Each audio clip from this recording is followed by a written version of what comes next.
경기도 북부 쪽에 신혼살림 차리고 살고 있는 결혼 2년차 맞벌이 부부입니다. 남편이나 저나 회사가 다 서울에 있다 보니 당연한 이야기이겠지만서도 신혼집을 알아볼 때 서울 쪽으로 구했으면 싶었습니다. 부동산이 가지고 있는 잠재적 투자 가치도 투자 가치지만 회사 출퇴근 거리가 멀어지는 게 생각보다 많이 부담스러웠었거든요. 하지만 이제 30대 초중반인 저희가 서울에 집을 구한다는 건 욕심이나 다름이 없었지요. 각자 모아둔 돈이 비슷해서 반반 결혼을 하기는 했는데 둘이서 여태껏 모은 돈을 합친다고 해도 서울 아파트는 까마득해 보였습니다. 시어머니가 무조건 빚을 내서라도 서울에 집을 사는 게 맞다고 하셨어요. 나중에 집값 오르는 것만 생각해도 무조건 이득이라고 하셨는데 그런 부분이야 저희도 알고 있지만 형편에 맞게 살아야지. 당장 저희 모은 돈의 벌이를 생각해보면 애로사항이 더 많았거든요. 집을 알아볼 때 시어머니 쪽에서 부동산 정보를 어디서 많이 듣고 와서 저희한테 여긴 어떠냐, 저긴 어떠냐 하면서 추천을 해줬습니다. 개중에는 조건이 괜찮은 것도 있었지만 역시나 저희 형편에는 무리였습니다. 영끌에 대한 이야기도 오가긴 했는데 맞벌이였다 보니 대출이자 부담이 크긴 해도 못할 정도까지는 아니라는 생각도 들었지만 또 사람 일이라는 게 어떻게 될지 모르는 거잖아요. 특히나 아이라도 생기거나 한다면 그때 가봐야 알겠지만 맞벌이를 계속 할 수는 있을까 싶은 생각도 들었고요. 둘이 벌면 넉넉하지만 남편 외벌이가 된다면 생활비의 이자만 생각해도 빠듯해 보여. 여기저기 알아보다가 그나마 접근성이 좋은 경기도권으로 눈을 돌리게 되었어요. 살다 보니까 걱정했던 것보다 불편한 점이 많이 없었습니다. 그나마 있다면 남편이 친구들 만나는 약속이 있으면 택시비가 좀 더 많이 나오는 정도인 것 같네요. 출퇴근 거리가 멀어지긴 했지만 대중교통이 잘 되어 있어서 결혼 전에 통근에 쓰는 시간보다 많게는 20분 정도밖에 차이가 나지 않고 주변에 인프라도 다 되어 있고 주말에는 교회로 나가기 편해서 여러모로 장점도 많은 것 같네요. 아무튼 이쪽에 자리를 잡고 살기 시작하면서 특히나 요즘 부동산 문제로 연신 보도되는 기사를 보면 좋은 결정을 내린 것 같다 생각합니다. 특히 문제가 되는 몇 군데 지역 중에 시어머니가 추천해준 동네도 나오고 하는 걸 보니 말이에요. 집들이를 했을 때 시어머니 쪽에서 불만이 좀 많아 보였습니다. 당신들 집에서 가까운 곳도 많은데 왜 이렇게 멀리까지 와서 사는 거냐는 둥. 잠깐씩 집에 들러서 들여다보려고 해도 멀어서 엄두도 안 난다는 둥. 솔직히 그 말을 들으니 그제서야 저희들을 대신에 신혼집 알아봐 준다고 했을 때 왜 하나같이 다 시부모님 댁에서 그렇게 가까웠는지 그 이유를 알겠더군요. 그리고 한편으로는 멀리 신혼집을 구해서 다행이다. 참 안심이었습니다. 그런데 집거리가 멀어지니 멀어진 대로 문제가 생기더라고요. 완전 신혼 초반 때는 멀고 오기 힘들다고 저희 집에 오는 걸 꺼려했는데 신혼 한 3개월쯤이 지나니 시도 때도 없이 오시더라고요. 말로는 며느리 보고 싶어서 오셨다지만 누가 봐도 아들 보러 오셨구나 싶은 게 다 티가 날 정도로 저는 안중에도 없다는 게 다 눈에 보였어요. 당연히 그럴 수밖에 없겠지요. 아들이 떡하니 있는데 굳이 며느리 보러 오실 시어머니가 세상 어디에 있겠어요? 당장 입장 바꿔서 시어머니가 아니라 친정어머니가 오셨다면 그건 사위가 보고 싶어서가 아니라 당연히 저 때문에 오시는 거였을 테니까요. 제가 뭐 결혼 전부터 시어머니랑 척을 지고 있던 것도 아닌데 가끔씩 오시는 게 잘못된 건 아닙니다. 처음부터 제가 제발 좀 오지 마시라 했던 것도 아니에요. 그런데 언제부턴가 며느리 보고 싶어서 왔다고 하신 그 말씀 앞에 단어 하나가 더 붙는다는 걸 깨닫게 되었습니다. 며느리가 보고 싶어서 오는 게 아니고 며느리가 일하는 모습을 보고 싶어서 오신 것이라는 사실을 말이지요. 처음엔 엄청 사소한 것들로 시작했어요. 굳이 아들을 바로 옆에 끼고 계시면서 저한테 휴지 좀 가져다 달라, 물 좀 떠와라 하는 그런 사소한 것들이요. 그런데 그게 점점 살림에 대한 간섭으로 바뀌더라고요. 맞벌이 부부다 보니 집안일은 남편과 제가 서로 할 일을 배분해서 하고 있는데 꼭 남편이 당번으로 맡아서 하고 있는 것들에 대해서만 그렇게 잔소리를 하더라고요. 설거지 당번은 항상 남편인데 그릇이 깨끗이 안 닦였다든지 바닥 물 청소도 남편이 도맡아 하는데 장판에 물자국이 왜 이리 많냐며 뭐라 하시고 제가 맡아서 하는 일 중에서 짚고 넘어간 건 하나밖에 없었는데 그건 냉장고 이야기였습니다. 냉장고에 왜 이렇게 음식 재료는 하나도 없고 즉석조리식품밖에 없냐, 반찬 가게에서 사온 반찬밖에 없냐며 뭐라 하셨지요. 그 외에는 제가 당번인 집안일에 대해선 따로 이야기는 없었고요. 냉장고도 굳이 항변을 해보자면 어차피 남편이나 저나 둘 다 회사에서 보내는 시간이 집에 있는 시간보다 더 길기 때문에 그때그때 신선한 재료로 반찬이나 밥을 해먹기가 쉽지는 않아요. 괜히 재료 같은 거 사둬봤자 날짜 지나서 버리기나 하고 그러지요. 종종 야근도 있다 보니 저녁 식사도 밖에서 때우고 올 경우가 많고요. 그 덕에 최대한 집에서 식사는 간단하게 하려고 하고 있었습니다.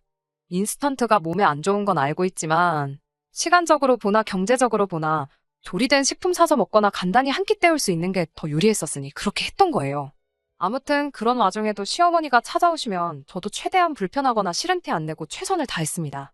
시어머니만큼은 아니지만 혹시나 친정어머니가 오시거나 한다면 남편이 제가 하는 정도만큼 친정어머니한테 잘해줬으면 하는 마음이 있어서 그랬던 것 같아요. 그런데 하루는 시어머니가 찾아와서는 요 며칠 너네 집 돌아가는 꼴을 보니 집안 어른으로서 가만히 있어선 안 되겠다며 큰 결정을 하셨다고 저희 앞에 폭탄 선언을 하더라고요. 한동안 저희 집에서 살아야겠다고 옷방으로 쓰고 있던 방에 짐 좀 빼놓고 침대를 하나 가져다 놓으라고 말이지요. 남편이 시어머니의 폭탄 선언을 듣고 저와 시어머니 눈치를 번갈아 가면서 살피더군요. 제가 그때 딱 부러지게 안 된다 말했어야 했는데 남편이 중간에서 조율한답시고 나서길래 결국 남편이 하자는 대로 하게 되었습니다. 같이 사는 건 아무래도 아닌 것 같다고 대신 옷방을 손님방으로는 바꿔놓을 테니 가끔씩 주무시고 가시면 되지 않겠냐는 게 남편의 의견이었어요. 그날 이후로 시어머니가 저희 집에서 주무시고 가실 때마다 항상 남편이 당번으로 하고 있는 집안일들을 전부 저한테 시킨다든지 얼토당토하는 시집살이를 시키기 시작했어요. 설거지를 암만 깨끗이 해도 맘에 안 든다고 다시 하라고 한다던가 바닥 청소는 편하게 밀대걸레를 하나 사서 하고 있는데 그렇게 바닥 훔치면 먼지 한 톨이라도 닦이겠냐며 굳이 손걸레를 가져다 무릎을 꿇고 구석구석 다 훔쳐야 한다고 몇 번을 그렇게 사서 고생을 시키더라니까요. 몇 번은 그 장단에 맞추긴 했는데 뭐든 간에 몇 번을 하고 얼마나 잘해봐야 며느리 잘한다는 소리 나올 리가 없는 것도 알고 있었고 그나마 한 달에 한 번 정도 오시던 게 점점 횟수가 늘어나더니 어쩔 때는 한 주에 2번이나 올 때도 있어서 이대로 있다간 저도 제명에 못 살겠다는 생각이 들었습니다. 남편한테 어머님 좀 말려달라는 부탁을 해봤는데 며느리인 제가 참아야지 않겠냐며 두루뭉술 대답을 하더라고요. 자기가 여태껏 자라오면서 어머님 말에 토 한 번 단 적도 없었는데 당장 오지 마시라 이야기하면 어머님이 세상 물정 모르는 것도 아니고 다 제가 착한 아들 뒤에서 조종하며 모자관계 이간질 하는 거라 생각하실 거라고. 그렇게 되면 상황만 더 악화되지 않겠냐는 이유로 저보고 참아달라 하는 거예요. 그래서 이거 이대로 두면 진짜 시어머니랑 같이 사는 날이 오지 않을까 싶어서 못 믿어온 남편부터 어떻게 해야 하겠구나 하는 생각이 들었습니다. 그래서 친정어머니한테 부탁을 했지요. 시어머니가 오셨다 가신 다음 날에 똑같이 친정어머니 보고 오시라 한 다음에 남편한테 이런저런 집안일들 다 시켜달라고요. 친정어머니는 흔쾌히 수락을 하셨지만 막상 사위를 보니 그렇게 하긴 좀 그렇다 하셔서 뭘 시키지 못하셨어요. 그래도 남편은 좌불안석 가시방석에 앉은 느낌이었나 봅니다.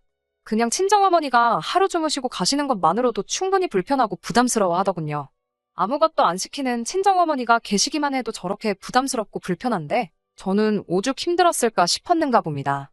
그렇게 시어머니가 저희 집에 온 다음 날 친정어머니께서 똑같이 저희 집에 오며 가며 하시기를 2달쯤 하니 결국 그제서야 남편이 백기를 들었네요. 저한테 자기가 잘 이야기해서 시어머니가 더 이상 우리 집에서 주무시고 가게 하지 않겠다길래 제가 좀 더 욕심부려서 한 가지 제안을 더했어요. 주무시고 가시지 않도록 하는 거야 당연한 거겠지만 너무 자주 찾아오시는 것도 문제였었거든요. 그래서 달에 한 번 정도 저희가 시댁에 가는 쪽으로 그래서 같이 외식도 하고 근황 이야기도 하고 그런 식으로 효도를 하면 어떻겠냐 했지요. 물론 친정에도 똑같이 하는 건 예외가 아니었지요. 아무튼 그렇게 상황은 일단락되는 것 같았고 더 이상 저희 결혼 생활에 시어머니가 끼어들면서 문제가 생기거나 하는 일도 거의 없어졌습니다. 이따금씩 시어머니가 집은 어떻게 해놓고 사느냐고 당신이 한번 가봐야겠다는 말을 꺼내면 그때마다 남편이 우리가 한두 살 먹은 애도 아니고 알아서 잘하고 있으니 걱정하실 필요 없다 하면서 잘 무마를 해줬네요. 영 못 믿어왔던 남편이 저렇게 중간 역할을 잘하기 시작하니 이날이 때까지 크게 문제될 일이 하나도 없었습니다. 행복하게 잘 살고 있다고 생각했고 이 행복이 앞으로도 쭉 이어질 거라고 생각했었어요. 바로 얼마 전까지는 말이지요. 결혼 후부터 남편하고 거의 매일같이 산책을 하고 있어요. 따로 헬스장에 간다거나 주말에 운동을 나가거나 하지 않기 때문에 건강을 생각해서 하고 있는 거였어요. 그런데 최근 들어 남편 행동이 조금 이상했습니다.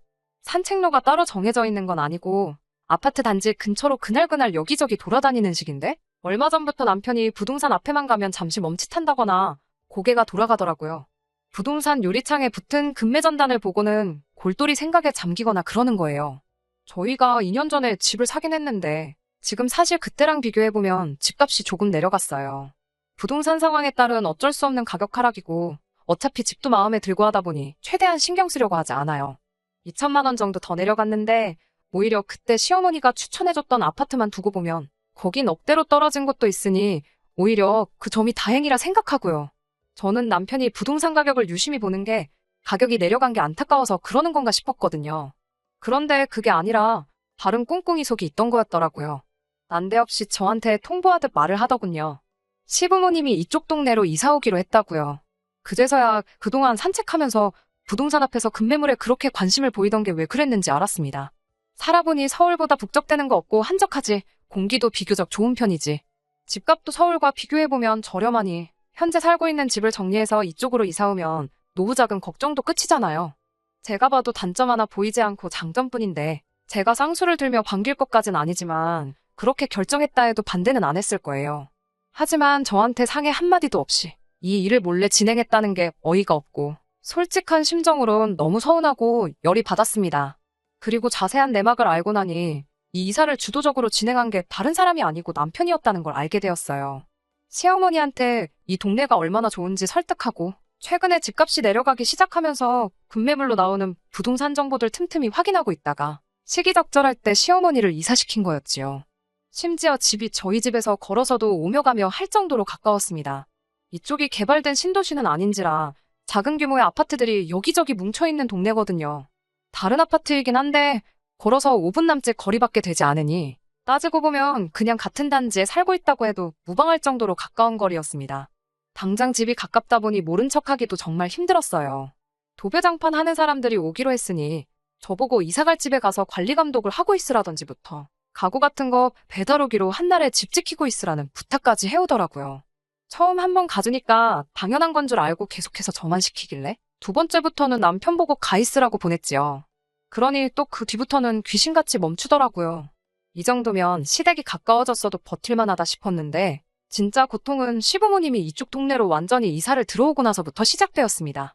시어머니가 가까워지니 남편은 쪽수가 많아져 기세가 등등해진 건지 아니면 결혼하고 나서야 겨우 효자가 돼버린 건지는 모르겠네요. 아무튼 시부모님이 이사 오시고 나서부턴 저녁 식사를 매일같이 외식을 하게 되었습니다. 말씀드렸다시피 예시당초 집에서 밥도 잘 안 먹어서 저녁은 간단하게 때우곤 했습니다. 외식이 밖에서 사 먹는 거니 달라졌다 하기엔 조금 그렇긴 하지만 전과 비교했을 때 크게 달라진 점이 있었습니다. 모든 외식 자리에 시부모님이 함께하기 시작했다는 게 문제였어요. 저희야 간단하게 때우면 한 끼에 인당 10,000원 안 넘는 선에서 먹었거든요. 분식이나 김밥집도 자주 다녔고요. 그런데 시부모님과 같이 저녁 식사를 하게 되면서 메뉴는 점점 급이 올라가기 시작했어요. 소갈비를 먹은 다음날에 민물장어구이까지 먹고 나니 이틀치 외식비로만 거의 50만 원 가까운 돈이 나가버리더라고요. 저희 월급 맞벌이라 넉넉하다고 하긴 하지만 이틀의 외식비로 50만 원 쓸 만큼 풍족한 편은 아닙니다. 더군다나 결혼한 지 2년이 지났으니 언젠가부터는 이세 계획도 세울 수도 있는데 조금이나마 아끼고 저금을 하는 게 맞지. 어쩌다 한번 기분 낼 때 먹을 만한 음식을 매일같이 먹고 있으니 한숨이 절로 나왔어요. 남편한테 이건 좀 아니지 않냐 한번 대파 싸우게 된 적이 있습니다. 그런데 남편이 오히려 적반하장으로 나오는 거예요. 부모한테 쓰는 돈이 아깝냐면서 제가 잘못된 거라 지적을 하더군요. 입장 바꿔 생각해보라면서 이게 우리 부모님이니까 그 돈이 아까운 거지. 장인 장모님이었으면 그 돈이 아까웠겠냐며 성질을 부리는 겁니다. 그게 갚긴 어디가 갔냐고 친정 부모님하고 외식하는 거 그래봐야 어쩌다 한 번이지. 지금 내가 말하는 건 매일같이 어떻게 이렇게 외식을 하겠느냐고 따졌지요. 시부모님 대하기를 친정부모 대하듯이 하길 바래서 꺼냈던 말인 것 같은데 지가 생각해도 제가 하는 말이 틀린 말이 없어서 그런가. 씩씩대기만 하지 더 말은 못하더라고요. 아무튼 그때는 저나 남편 둘 사이에 그렇다 할 합의점을 찾지 못해 계속 다투다가 결국 경제권을 나눠 갖기로 결정했습니다. 이전에는 둘이 번 돈을 합쳐서 관리를 했다면 이제는 생활비를 제외한 각자 돈은 각자가 알아서 관리를 하기로요.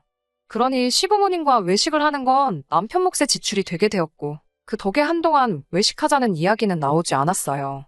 하지만 그 날을 기점으로 상황이 점점 악화되기만 했습니다. 하루는 퇴근하고 오니 시어머니가 저희 집에 이미 와 있더군요.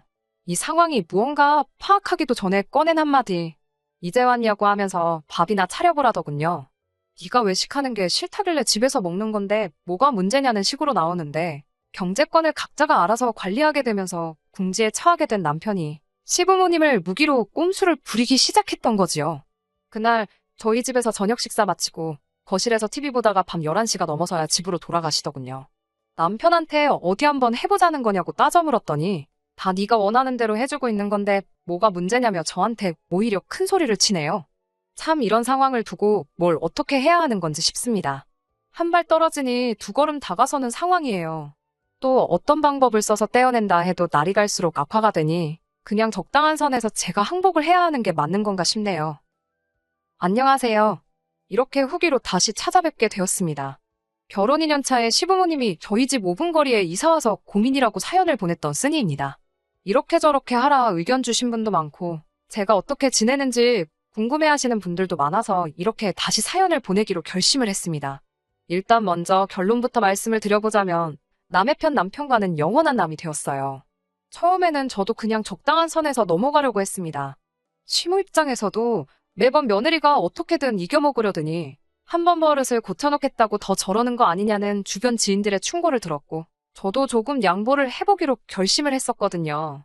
집이 가까워진 건 어쩔 수 없지만 조금만 거리 두고 매일같이 찾아와 자식들 인생에 간섭을 좀 덜 하셨다면 그냥저냥 참고 지냈을 수도 있었을 거예요. 그런데 하나를 허락하니 두 개를 원하고 기어코 제 입에서 항복했다, 졌다 소리를 듣고 싶었었나 봐요. 매일같이 찾아와 저녁 식사 차려내라 이런 것도 문제였지만 더 큰 문제는 식사 마치고도 밤 11시가 될 때까지 저희 집에서 계속 머물러 있던 거였어요. 밥 차려다 바치는 것도 스트레스인데 힘들게 일 마치고 와서 집에서 편히 쉬지도 못하고 작정하고 눈칫밥을 먹이고 있었으니 말이지요. 이 사단을 만든 게 남편인데 제가 아무리 말해봐야 남편이 제 편을 들어줄 리는 만무했지요. 그래서 처음에는 저도 포기하고 어느 정도 양보해서 남편이 원하는 조건을 들어주려고 했어요. 일종의 항복선언을 하려던 거나 마찬가지였지요. 시부모님과 가끔씩 외식해서 좋은 것도 먹으러 다니고 하자고. 시집살이를 도무지 견딜 수가 없다고 했더니 남편이 하는 말이 가관이었습니다. 이게 무슨 시집살이냐 따지더군요. 네가 시댁에 들어가 살고 있는 것도 아니고 시부모님 모시고 살고 있는 것도 아닌데 그걸 왜 시집살이라고 표현을 하냐는 거예요. 또 그 입장 바꾸는 이야기를 들먹이면서 장인 장모님이 오시면 그걸 제가 처가살이 싫다고 표현한 거나 마찬가지 아니냐는 개논리를 펼치는 겁니다. 매일같이 보는 데다가 저녁도 같이 먹지 잠만 당신들 집에 가서 잔다고 해서 그게 시집살이가 아닌 건 아니잖아요. 그런데 남편은 끝까지 저를 엄살쟁이로 만들고 싶었던 것 같아요. 그래서 저도 더 참아선 안 되겠다 싶어서 퇴근하고 집에 가지 않고 매일같이 친정으로 향했습니다. 친정에서 시간을 보낼 수 있을 때까지 보내다 시부모님 집에 돌아갔을 쯤에서 집에 돌아왔어요. 그렇게 딱 3일을 했는데 남편이 저한테 지금 뭐 하자는 거냐고 묻더라고요. 그래서 제가 말했지요. 내가 친정에 짐 싸들고 간 것도 아니지 않냐고. 그리고 잠은 집에 돌아와서 자니까 이건 별거 하는 게 아니라고요. 시부모님 매일같이 와서 저녁 먹고 TV 보고 하는 게 좋은 것 같은데 효도가 하고 싶으면 너 혼자 하라고. 나는 너가 효도 다 하고 나서 집에 들어와 잠만 잘 거라고 한마디 했습니다. 그리고 나도 친정에 있으면서 내 부모한테 내가 직접 효도할 테니 니도 네 부모한테 그렇게 하고 싶은 효도 실컷 하라고 했어요. 그리고는 그 뒤로 매일같이 저는 퇴근 후 친정으로 향했고 잘 시간이 다 돼서야 집으로 들어가고 그랬습니다. 그런데 언젠가부터 생활비 계좌에서 돈이 조금씩 빠져나가더라고요. 어디다 쓴 건지 내역을 확인하니 동네 국밥집, 김밥집 이런 데서 9,000원, 7,000원 이렇게 긁히더라고요. 제가 딱 집으로 퇴근 안 하고 친정으로 향한 게 일주일밖에 되지 않았는데 그 사이에 남편이 시어머니한테 손절을 당한 거예요. 막상 제가 없으니 집에 저녁 차려낼 사람도 없고 그런데 저녁 식사는 또 안 할 수가 없잖아요. 그 귀한 아들을 굶길 수는 없으니 말이지요. 그 덕에 밥당번이 저에서 시어머니로 바뀌어버리게 된 거지요. 그런데 그것도 하루 이틀이지 시어머니도 제가 이렇게 오랫동안 퇴근하고 집에 안 오고 친정으로 향할 줄은 몰랐던 것 같더라고요. 남편도 막상 자기 용돈 가지고 매 저녁마다 외식을 시키려니 그건 돈이 아깝다는 생각이 들었는지 집밥만 주구장창 먹자고 했던 것 같습니다. 어머님 딴에는 집에서 있는 거 대충 먹어도 되는데 막상 아들 주는 밥인데 풀떼기만 올려놓자니 미안하고 뭘 해서 차려주자니 그건 번거로워서 결국 저희 집에 매일같이 오는 발길을 끊었던 거예요. 시모한테 그렇게 손절을 당하니 남편은 저한테 숙이고 들어가기도 뭐하고 직접 차려 먹자니 할 줄 아는 것도 없으니 동네 식당 돌아다니며 혼밥하면서 지내고 있던 거고요. 일부러 불쌍한 척 하려고 제가 내역을 알 수 있는 생활비 통장 카드 가지고 결제를 했던 거네요. 그런데 막상 상황이 이렇게 되니 남편이 불쌍할 것도 없었어요. 사실 지난 2년간, 아니 그 전에 결혼 준비할 때부터 답은 정해져 있었던 걸지도 모르겠다는 생각이 드는 겁니다. 시어머니는 애초에 처음부터 아들을 품에서 놓을 생각이 없었던 거고, 남편 또한 기회가 된다면 어머니를 모시고 살고 싶어 하는 것 같다는 생각이 딱 드는 거예요. 그러니 결국 신혼집 방 하나 뺏어서 주무시고 가시는 게 막히고 나니 구태여 집 근처까지 이사를 왔던 거지요. 그런데 그런 계획에는 전부 제가 들어있던 거였고요.